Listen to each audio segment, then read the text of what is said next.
ওই আব্দুল্লাহ ইবনে মুবারক রাদিয়াল্লাহু তাআলা আনহু তিনি ঘুম যখন ভেঙে গিয়েছে, তিনি ওনার বাড়ির মধ্যে না গিয়ে ওই আলী দামেস্ক বলে দিয়েছেন, ওই আলী রহমতুল্লাহি আলাইহি তিনার বাড়ির মধ্যে গেলেন, খোঁজ করতে করে ওনার বাড়ি পাইলেন, পাওয়ার পর বাড়ির মধ্যে গিয়ে বললেন, ও আলী, আপনার এমন কি কাজ হয়েছে যেই কাজের জন্য দুইজন ফেরেশতা মক্কা হেরামের মধ্যে বসে বসে আলাপ করতেছিল যে আপনার হজ আল্লাহ কবুল করে দিয়েছে। সুবহানাল্লাহ। ওই আলী রহমতুল্লাহি আলাইহি তিনি বললেন যে আমার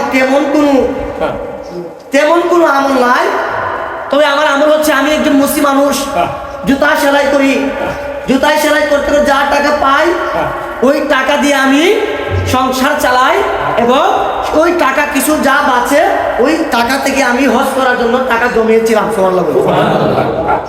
ওই আলী রাহমাতুল্লাহি আলাইহি তিনি বললেন, আমি মুচি মানুষ, আমি মুচিগিরি করে জুতা সেলাই করে আমি টাকা ইনকাম করি, হালালভাবে টাকা ইনকাম করি, ওই হালাল টাকা থেকে আমি আমার স্ত্রী সন্তানদের যারা ছিল তাদেরকে আমি লালন পালন পোষণ করি এবং ওই লালন পালন পোষণ করার পরে যা অবশিষ্ট টাকা থাকে ওই টাকা আমি জমিয়েছি হজ করার জন্য। কিসের জন্য?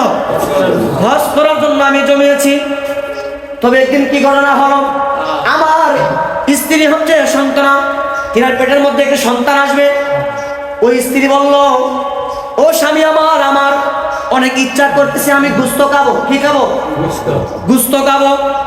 আর রহমাতুল্লাহি আলাইহি তিনি বললেন যে আমার স্ত্রীকে গোশত খাওয়াবো, ওই পরিমাণ টাকা আমার নাই, তবে যা টাকা আছে হজের জন্য জমিয়েছিলাম, এখন যদি ওই টাকা থেকে যদি আমার স্ত্রীকে গোশত কিনে দেই তাহলে হজের টাকা কমে যাবে, এখান থেকে আর পুরাতে পারবো না, এইবারই হজ করতে হবে।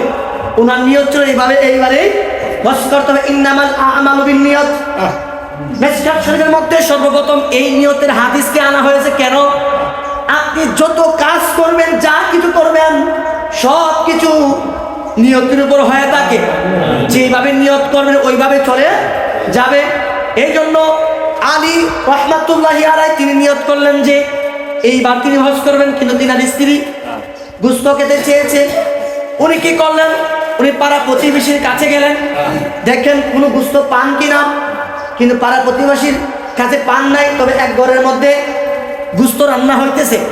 ওই ঘরের মধ্যে গিয়ে আলী রহমাতুল্লাহি তিনি বললেন, ও ঘরের লোক, ঘরের মালিক, আমাকে এক টুকরা গোশত দেন, একটু গোশতের তরকারি কিংবা গোশত দেন, আমি আমার স্ত্রীকে খাওয়াবো। কিন্তু ওই ব্যক্তি যে মহিলা ছিল ওই মহিলাটাই কে বলল, ও প্রতিবেশী, আপনি আমার কাছে আসছেন গোশত নেওয়ার জন্য, তবে আমি আপনাকে গোশত দিতে পারলাম না। বুঝি কেন দিতে পারলেন না? কেন দিতে পারবেন না? তুই পারলাম না কারণ হচ্ছে যে আমার ঘরের মধ্যে যে গোশত রান্না হইতেছে ওই গোশত হচ্ছে মরা পশুর গোশত। মরা পশুর গোশত। তুই কেন মরা পশুর গোশত আপনি রান্না করলেন? উনি রাইকা বলে, রান্না কেন করলাম জানেননি? আমার ছেলে সন্তান অনেকদিন যাও কান্না করতেছে গোশত খাওয়ার জন্য, কিন্তু আমার ঘরের মধ্যে তেমন টাকা পয়সা নাই, আমার স্বামীর কোনো টাকা পয়সা নাই। আমার স্বামীকে আমি বললাম, যেহেতু আপনার টাকা পয়সা নাই, আপনি একটা কাজ করেন। তুই কি কাজ করবো? বুঝি আপনি রাস্তার মধ্যে কোনো যদি মরা পশু পান তাহলেও মরা পশুকে নিয়ে আসেন, আমি অন্তপক্ষে মরা পশুর গোশত দিয়ে হলে আমার ছেলে মেয়েদেরকে রান্না করে খাওয়াই। আল্লাহু আকবার বলেন। ওই কথা যখন বললেন, স্বামী রাস্তা দিয়ে যাওয়ার সময় একটি মরা গরুর গোশত নিয়ে আসছে। আসার পরে ওই মহিলা রান্না করেছে, তখন বললেন ওটা মরা পশুর গোশত, ওটা হারাম, ওইটা আমি আপনাকে দিতে পারবো না। আমি আমার ছেলে মেয়েকে হারাম খাওয়াবো, তো আমি আপনাকে হারাম দিতে পারবো না। তার মানে উনি এটা পছন্দ করে হারামকে খাওয়া পছন্দ করে, তবে উনি বিপদে করে করার জন্য কি করেছেন? গোশত রান্না করেছেন। নবী হাদিসের মধ্যে বলেছেন, আপনি যেইটা পছন্দ করেন আপনার ভাইয়ের জন্য সেটা পছন্দ করেন, অথচ আমরা ওটা পছন্দ করি। আমরা কিছু 100, 200 টাকা, 300 টাকা, আর যার ফিতরা দেই 100 টাকা, 100 টাকার কিছু করে ফিতরা দেই। আমার ওই আলী রহমাতুল্লাহ তিনি বলেছেন যে আমার হজের টাকা আছে, ওই আমার প্রতিবেশী সে টাকার জন্য মরা পশুর গোশত খাওয়ার জন্য এটি হয়ে গেছে। তখন তিনি বললেন, মা শুনেন, আপনি একটু অপেক্ষা করেন, আপনি মরা পশুর গোশত আপনার ছেলে মেয়েকে খাওয়াতে হবে না। আমাকে কিছুক্ষণ সময় দেন, আমি বাড়ির মধ্যে যাওয়ার পরে বাজারে গিয়ে আপনার জন্য গোশত কিনে নিয়ে আসবো। আল্লাহু আকবার বলে। তখন ওই মহিলারাই কেবল আপনি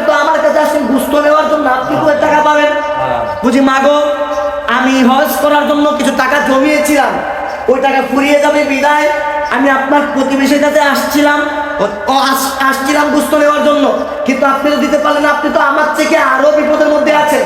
তবে মা, আমি আপনার গোস্ত শর্ত একটাই, আপনি আমার জন্য দোয়া করবেন, আমার আল্লাহ যেন আমাকে পরের বার যেন হজের মধ্যে নিয়ে যান। সুবহানাল্লাহ বলুন। তখন ওই আলী রহমতুল্লাহ আলাই তিনি বাজারের মধ্যে গেলেন, যাওয়ার পর গোস্ত নিয়ে আইসা যখন ওই মহিলাকে দিলেন, মহিলার ছেলে মেয়েকে খাওয়ালেন, মহিলাও খুশি, মহিলার ছেলে মেয়েও খুশি, মহিলার স্বামীও খুশি, সবাই খুশি হইয়া আল্লাহ পাক রব্বুল আলামিনের দরবারে নফল ইবাদত করে আল্লাহ পাকের দরবারে দোয়া করলেন, আল্লাহ ওই আলী রহমতুল্লাহ আলাইয়ের, আল্লাহ ওই আলী রহমতুল্লাহ আলাইয়ের যে হজের জন্য যে প্রস্তুতি নিয়েছিল ওইটা তো দিতে পারবে না, আল্লাহ তুমি তার হজকে কবুল করে নাও। সুবহানাল্লাহ। ওই মাসটা দিল রমজান মাস। আল্লাহু আকবার। প্রতিবেশীর হক আদায় করা কিরকম? তখন ওই আলী রহমতুল্লাহ বললেন যে আব্দুল্লাহ ইবনে মুবারক রাদিয়াল্লাহু তাআলা আনহু, শুনেন, আমি ওই গরিবকে শুধুমাত্র কিছু টাকা দিয়ে গোশত কিনে দিয়েছিলাম, বাজার করে দিয়েছিলাম, ওই সুবাদে আল্লাহ সুবহানাহু ওয়া তাআলা আমার হজকে কবুল করে নিয়েছে। সুবহানাল্লাহ। উনি যখন প্রথম শুনেছিলেন যে ওনার হজ কবুল হয়েছে, তখন তিনি অজ্ঞান হয়ে গিয়েছিলেন। সুবহানাল্লাহ। খুশিতেও তিনি অজ্ঞান হয়ে গিয়েছিলেন। তার ওনাকে পানিতে যখন ওনাকে যখন হুঁশ ফেরানো হলো, তো ওই ঘটনা বর্ণনা করার পরে তিনি আল্লাহ পাক রব্বুল আলামিনের দরবারে শুকরিয়া তানে নফল ইবাদত করতে বলেছেন। সুবহানাল্লাহ। তাহলে বোঝা গেল রমজান মাসে ফজিলত অনেক। আমাদেরকে আল্লাহ পাক রব্বুল ফজিলত দিয়েছেন, কিন্তু আমরা ফজিলত নিতে রাজি না।